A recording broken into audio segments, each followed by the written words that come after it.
तो स्टोरी की स्टार्टिंग में हम तांजीरो को देखते हैं जो कि अपनी माँ और भाई बहन के साथ में एक पहाड़ के ऊपर में रहता है। तांजीरो कोयला बेचता है और उसी पे पैसे से उनका घर चलता है।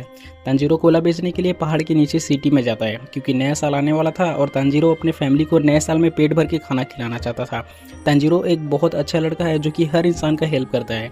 सिटी में तांजीरो को हर कोई जानता है और वहाँ जाते ही लोग उसका कोयला खरीद लेते हैं। तांजीरो के पास किसी भी चीज़ को सूंघने की स्पेशल एबिलिटी है। वो बहुत दूर से भी किसी चीज़ को सूंघ के उसका पता लगा सकता है, चाहे वो कुछ भी चीज़ हो। कोयला बेचने के बाद तांजीरो घर जाने लगता है, लेकिन उस टाइम तक रात हो गया था। इसीलिए एक इंसान तांजीरो को उसके घर जाने से रोक लेता है क्योंकि उसका मानना था कि रात में डीमन आते हैं और वो लोग इंसान को मार के खा जाते हैं। तांजीरो डीमन पे बिलीव नहीं करता, बट वो उस इंसान के घर में रुक जाता है।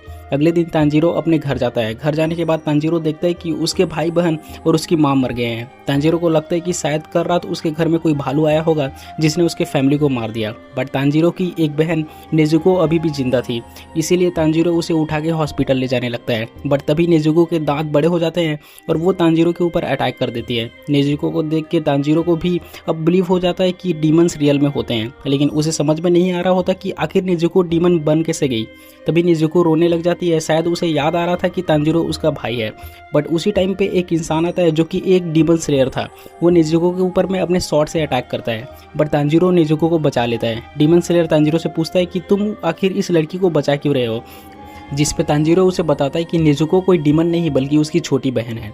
डीमन स्लेयर नेजुको को पकड़ लेता है और बोलता है कि डीमन को मारना उसका ड्यूटी है और तुम्हारी बहन के अंदर किसी डीमन का ब्लड चला गया है, इसीलिए वो एक डीमन बन गई है। लेकिन तांजीरो डीमन स्लेयर से भीख मांगने लग जाता है कि वो उसकी बहन को छोड़ दे क्योंकि उसके सिवा इस दुनिया में उसका और कोई नहीं है। वो कैसे भी करके अपने बहन को ठीक कर देगा, चाहे उसके लिए उसे कुछ भी करना पड़े। लेकिन इस बात से डीमन स्लेयर गुस्सा हो जाता है क्योंकि उसका मानना था कि उसे उसके लिए लड़ना चाहिए क्योंकि कमज़ोर इंसान के लिए इस दुनिया में कोई जगह नहीं है। बट डीमन स्लेयर भी तांजीरो के लिए अंदर ही अंदर बहुत दुखी था क्योंकि तांजीरो ने अपने फैमिली को खो दिया था और ऊपर से उसकी बहन का ऐसा हालत है। ये सोचते हुए डीमन स्लेयर नेजुको को अपने शॉट से स्टैप कर देता है। बट ये देखने के बाद तांजीरो बहुत गुस्सा हो जाता है और वो अपने बहन को बचाने के लिए डीमन स्लेयर के ऊपर अटैक कर देता है। लेकिन डीमन स्लेयर इस अटैक से आसानी से बच जाता है। बट तभी तांजीरो के गिरने के कुछ देर बाद उसका एक्स डीमन स्लेयर के ऊपर आता है। इससे भी डीमन स्लेयर आसानी से बच जाता है, लेकिन वो तांजीरो को इस अटैक करने की स्किल से बहुत इंप्रेस हो जाता है। और डीमन स्लेयर देखता है कि नेजुको तांजीरो को खा नहीं रही बल्कि उसको प्रोटेक्ट कर रही है और अपने भाई को बचाने के लिए वो उससे लड़ भी रही थी। ये देखने के बाद डीमन स्लेयर का मन बदल जाता है और वो तांजीरो को बोलता है कि सागिरी माउंटेन के नीचे उरोकोदाकी नाम का एक बूढ़ा आदमी रहता है, उसके पास जाके तुम्हें उससे कहना है कि तुम्हें तोमयोका ग्यू ने भेजा है। इसका मतलब इस डीमन स्लेयर का नाम तोमयोका ग्यू है। जाते जाते ग्यू तांजीरो को ये भी बताता है कि उसे अपने बहन को नेजुको को सनलाइट से बचा के रखना होगा क्योंकि सनलाइट में डीमन जल के खत्म हो जाते हैं। फिर तांजीरो अपने फैमिली को दफनाता है और वहाँ से नेजुको को लेके चला जाता है। तांजीरो नेजुको को लेके दिन में भी ट्रैवल करना चाहता था, इसीलिए वो नेजुको के लिए एक बॉक्स बनाता है ताकि नेजुको सनलाइट से बची रहे और डीमन होने के वजह से नेजुको अपने साइज को छोटा या फिर बड़ा कर सकती है। तांजीरो नेजुको को बॉक्स में डाल के सागिरी माउंटेन की ओर चला जाता है। वहाँ जाते जाते रात भी हो जाता है।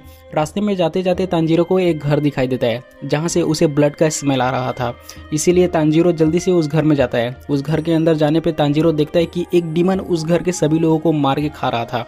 डीमन तांजीरो को देखते ही उस पर अटैक कर देता है, लेकिन तांजीरो अपने एक से डीमन को इंजेक्ट कर देता है। बट डीमन अपने आप को हील भी कर सकते हैं, इसीलिए वो डीमन भी अपने आप को तुरंत हील कर लेता है और तांजीरो को पकड़ लेता है। ऐसा लग रहा था कि तांजीरो नहीं बच पाएगा, लेकिन तभी नेजुको दौड़ के आती है और उस डीमन के सर को अपने पैर से बहुत जोर से मारती है, जिस वजह से डीमन का सर उसके बॉडी से अलग हो जाता है। लेकिन फिर भी वो डीमन बात कर पा रहा था और जिंदा था। इतना ही नहीं, डीमन का बॉडी नेजुको को बहुत मारने लग जाता है। तांजीरो भी कुछ नहीं कर पा रहा था क्योंकि डीमन के सर वाले पार्ट ने तांजीरो को अपने बालों से पकड़ लिया था। बट तांजीरो डीमन को हेडबट देता है और एक पेड़ पे अपने एक्स के हेल्प से उसे लटका देता है। इसके बाद बिना देरी किए तांजीरो नेजुको को बचाने जाता है और तांजीरो को पकड़ने के चक्कर में डीमन का बॉडी एक खाई में गिर जाता है। इसके बाद तांजीरो डीमन के सर को मारने के लिए वापस पेड़ के पास में आता है, लेकिन तांजीरो डीमन को मारने से हिचकिचा रहा था। तभी उसके पीछे से एक बूढ़ा इंसान आता है और वो तांजीरो को बताता है कि किसी नॉर्मल वेपन से ये डीमन नहीं मरेगा। इसलिए तांजीरो डीमन को मारने के लिए एक पत्थर उठा लेता है, बट अभी भी तांजीरो हिचकिचा रहा था। क्योंकि वो अब भी सोच रहा था कि इससे डीमन को बहुत पेन होगा और इस बात को वो बूढ़ा इंसान भी समझ जाता है। तभी सुबह हो जाता है और वो डीमन सनलाइट की वजह से जल जाता है। ये देख के तांजीरो को भी समझ में आ जाता है कि अगर नेजुको सनलाइट में आएगी तो उसका भी क्या हाल होगा। तभी वो बूढ़ा इंसान तांजीरो को अपना नाम उरोकोदाकी बताता है और वो पहले से जानता था कि तांजीरो अपनी बहन नेजुको को लेके उसके पास आएगा, क्योंकि ग्यू ने उसे तांजीरो के बारे में लेटर लिख के सब कुछ बता दिया था। उरोकोदाकी तांजीरो को बोलता है कि उसे ध्यान रखना होगा कि उसकी बहन नेजुको किसी इंसान को ना खाए, क्योंकि अगर ऐसा होता है तो तांजीरो को अपनी बहन नेजुको को मारना होगा। बट तांजीरो उरोकोदाकी को ये विश्वास दिलाता है कि नेजुको किसी भी इंसान को कुछ भी नहीं करेगा। इसके बाद उरोकोदाकी तांजीरो को अपने घर लेके जाता है। उरोकोदाकी भी तांजीरो को ट्रेनिंग देने के लिए मान जाता है ताकि वो एक डीमन स्लेयर बन सके और अपने फैमिली के मौत का बदला ले सके। साथ ही में वो नेजुको को फिर से इंसान बनाने वाली दवाई भी ढूंढ सके। उरोकोदाकी नेजुको की जिम्मेदारी लेता है ताकि तांजीरो अपनी ट्रेनिंग बिना किसी प्रॉब्लम के कर सके। इसके बाद उरोकोदाकी तांजीरो को पहाड़ के ऊपर लेके जाता है और टास्क देता है कि उसे सुबह हुए बिना वापस पहाड़ से अकेले ही नीचे उतरना होगा। तांजीरो को ये टास्क इजी लग रहा होता है, बट उरोकोदाकी ने रास्ते में ट्रैप बिछाया हुआ था। इतना ही नहीं, पहाड़ के ऊपर ऑक्सीजन भी बहुत ही कम था, जिस वजह से तांजीरो को सांस लेने में बहुत प्रॉब्लम हो रहा था। फिर भी तांजीरो बिना हिम्मत हारे आगे बढ़ता रहता है और उरोकोदाकी के घर तक पहुंच जाता है। तांजीरो के इस चीज़ से उरोकोदाकी बहुत इंप्रेस होता है और फाइनली वो तांजीरो को अपने स्टूडेंट के तौर पर एक्सेप्ट कर लेता है। एक्चुअली डीमन स्लेयर के आर्मी में लगभग 100 लोग हैं। ये एक ऐसा ऑर्गेनाइजेशन है जिसे गवर्नमेंट नहीं मानता और इसका लीडर कौन है वो हमेशा एक सीक्रेट रहता है। बट डीमन काफ़ी पावरफुल होते हैं, वो इंजर्ड होने के बाद भी अपने आप को ठीक कर सकते हैं। उरोकोदाकी तांजीरो को बताता है कि उसे डीमन स्लेयर बनने के लिए फाइनल सिलेक्शन टेस्ट देना होगा और वो इस टेस्ट के लिए रेडी है या फिर नहीं है वो उरोकोदाकी तय करेगा। तांजीरो फिर से ट्रेनिंग करने लग जाता है। ये ट्रेनिंग इतना हार्ड था कि कभी कभी तांजीरो को लगता था कि वो मर जाएगा। इसके बाद उरोकोदाकी तांजीरो को बैलेंस बनाए रखने के लिए ट्रेनिंग देता है, जिसमें तांजीरो बहुत मार खाता है। फिर उरोकोदाकी तांजीरो को ब्रीदिंग टेक्निक सिखाता है। यही वो टेक्निक है जिससे एक डीमन स्लेयर डीमन से लड़ता है। उरोकोदाकी तांजीरो को वाटर ब्रीदिंग टेक्निक सिखाता है, लेकिन तांजीरो ये भी ठीक से नहीं कर पा रहा था, इसीलिए वो बहुत मार खाता है। कई बार तो उरोकोदाकी उसे बहुत ठंडे पानी में फेंक देते थे। देखते देखते 6 महीने बीत जाता है और नेजुको अभी तक अपने नींद से उठी नहीं थी, मतलब वो लगातार 6 महीने तक सो रही थी। इसके बाद तांजीरो को 1 साल हो जाता है और वो अब पहले से काफ़ी पावरफुल हो गया था। उरोकोदाकी भी तांजीरो को बोल देता है कि अब उसके पास में उसे सिखाने के लिए कुछ भी नहीं है। उरोकोदाकी तांजीरो को एक बड़े पत्थर के पास लेके जाता है और बोलता है कि अगर वो उस पत्थर को 2 पार्ट में काट देगा तो वो उसे फाइनल सिलेक्शन के टेस्ट में हिस्सा लेने देगा। ये बोलने के बाद उरोकोदाकी वहाँ से चला जाता है। तांजीरो अपने मन में सोचने लग जाता है कि भला कोई एक पत्थर को कैसे काट सकता है। तांजीरो पत्थर को काटने के लिए बहुत मेहनत करता है, बट 6 महीने बाद भी वो उस पत्थर को कुछ नहीं कर पाता।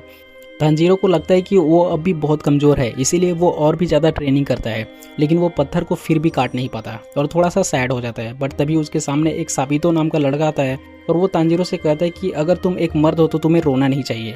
साबितो तांजीरो के ऊपर अटैक करता है और साबितो इतना फास्ट था कि उसे तांजीरो ठीक से देख भी नहीं पा रहा था। साबितो तांजीरो को आसानी से ज़मीन पर गिरा देता है और उसे बोलता है कि तुमने अब तक कुछ भी नहीं सीखा, तुम अब तक अपने ब्रीदिंग टेक्निक को ठीक से कंट्रोल कर नहीं पा सकते।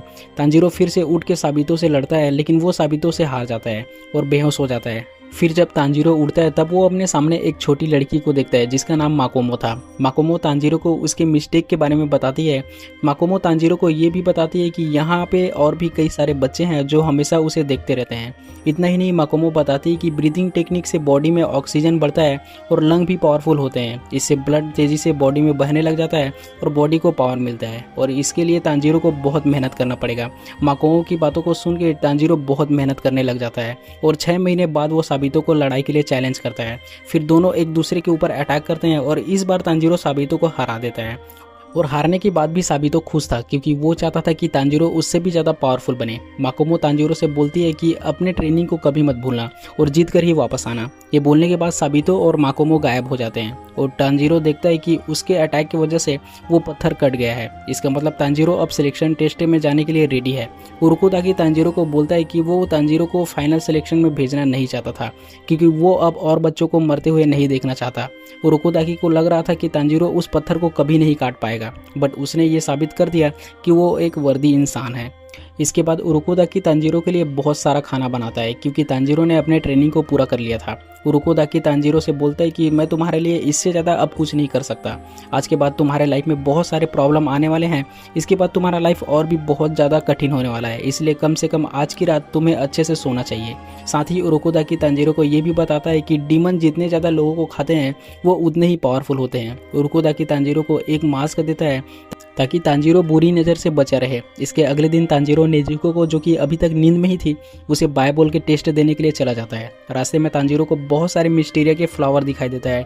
इसी के साथ तांजीरो वहाँ पे पहुँच जाता है जहाँ पे उसे फाइनल टेस्ट देना है। वहाँ पे और भी बहुत सारे लोग टेस्ट देने के लिए आए हुए थे। तभी दो लड़कियाँ वहाँ पे आती है और वो उन्हें बताती है कि उन सब लोगों को उनके द्वारा पकड़े गए डीमन को मारना है और जिंदा रहना है, और जो कोई भी लास्ट में बच जाएगा वो पास हो जाएगा। इसके बाद टेस्ट स्टार्ट हो जाता है और तांजीरो को एक स्मेल आता है जो कि एक डीमन का था। डीमन तांजीरो पे अटैक करता है बट तांजीरो बच जाता है। बट वहाँ पे एक और डीमन आ जाता है। डीमन को देख के तांजीरो थोड़ा सा डर जाता है, बट वो अपने आप को कंट्रोल करता है और अपने ट्रेनिंग को याद करता है और डीमन के ऊपर वाटर ब्रीदिंग फोर्थ फॉर्म से अटैक करता है और दोनों डीमन को एक ही बार में कई पार्ट में काट देता है। तभी तांजीरो उस दिन को याद करता है जिस दिन उरोकोदाकी ने उसे बताया था कि डीमन सिर्फ तभी मरता है जब उसके सर को काटा जाए, लेकिन नॉर्मल कटाना से काटने पे डीमन नहीं मरते। इसीलिए डीमन स्लेयर के कटाना को एक स्पेशल मटेरियल से बनाया जाता है और उस मटेरियल से बनने वाले कटाना को मिजरीन कटाना कहा जाता है। तभी तांजीरो को एक और डीमन दिखाई देता है जो कि बहुत बड़ा और पावरफुल था। वो डीमन एक और लड़के को खाने वाला होता है जिसे तांजीरो बचा लेता है और उस डीमन का हाथ काट देता है। वो डीमन तांजीरो के सर में लगे फॉक्स के मास्क को देख के समझ जाता है कि तांजीरो उरोकोदाकी का स्टूडेंट है। एक्चुअली 47 ईयर पहले जब उरोकोदाकी एक डीमन स्लेयर था तब उसने इस बड़े से डीमन को पकड़ा था।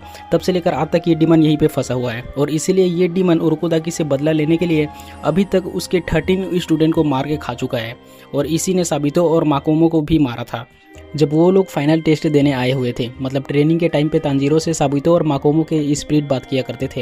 ये बात सुन के तांजीरो बहुत गुस्सा हो जाता है और उस डीमन पे अटैक करता है, लेकिन वो डीमन तांजीरो पे भारी पड़ रहा था।